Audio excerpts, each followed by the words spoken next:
আজকে বাংলাদেশের এই ফুটন্ত লাল গোলাপ এই শিশুটির নাম তার রামিসা। 7 বছর বাচ্চাটা যে ধর্ষিত হয়ে যাকে মেরে ফেলানো হয়েছে, এই বাচ্চাটার নামাজে জানা যায় আজকে একটি অলৌকিক একটি ঘটনা ঘটেছে। তার নামাজে জানা যায় হাজারো হাজারো মানুষ অংশগ্রহণ করেছেন, হাজারো হাজারো মানুষ। নিষ্পাপ নিষ্কলঙ্ক একটা বাচ্চা, লাল গোলাপ, ফুটন্ত গোলাপ।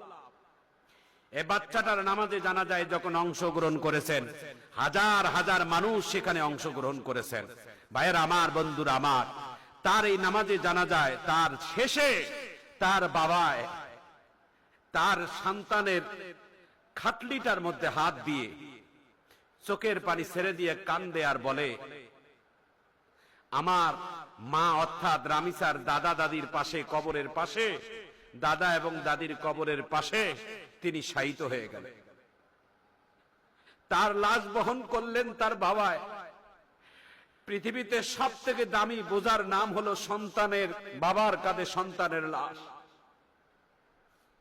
পৃথিবীতে কোনো বাবা সন্তানের লাশ যদি বহন করে, ওনাকে যদি জিজ্ঞাসা করানো হয় এই মুহূর্তে আপনাকে কেমন লাগছে, সেই বাবাই বলবে পৃথিবীতে সব থেকে দামি বোঝা হলো, দামি ওজনের নাম হচ্ছে যে বাবার কাঁধে সন্তানের লাশ।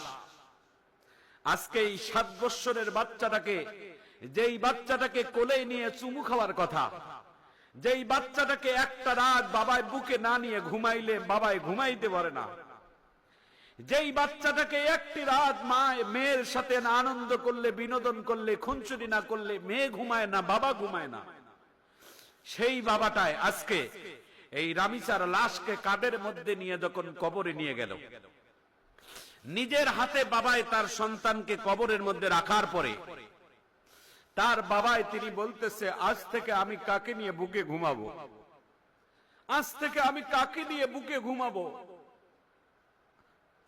প্রিয় ভাইয়েরা আমার, বন্ধুরা আমার, এই রামিসার বাবার এই আত্মনাদ আজকে গোটা বাংলাদেশ যেন ভারী করে তুলেছে। হাদিসে কুরসির ভিতরে পাওয়া যায় শৈশবকালে 10 বছর আগে, কোন কোন রেওয়াতে আছে 8 বছর, কোন কোন রেওয়াতে আছে 7 বছর, অর্থাৎ কোন কোন রেওয়াতে আছে 10 বছর আগে যদি বাচ্চারা মারা যায়, এই বাচ্চাগুলোর লাশ কবরের মধ্যে রাখার সঙ্গে সঙ্গে আল্লাহ তাআলা সপ্তম আসমানে জাতির পিতা ইব্রাহিমের কাছে আল্লাহ তাআলা পৌঁছায়া দেয়।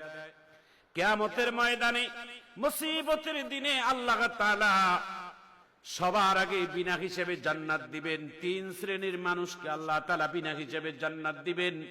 তার মধ্যে 1 নাম্বার হলো যারা শৈশবকালে মারা যায়, যারা গুনাহ না করে মারা যায়।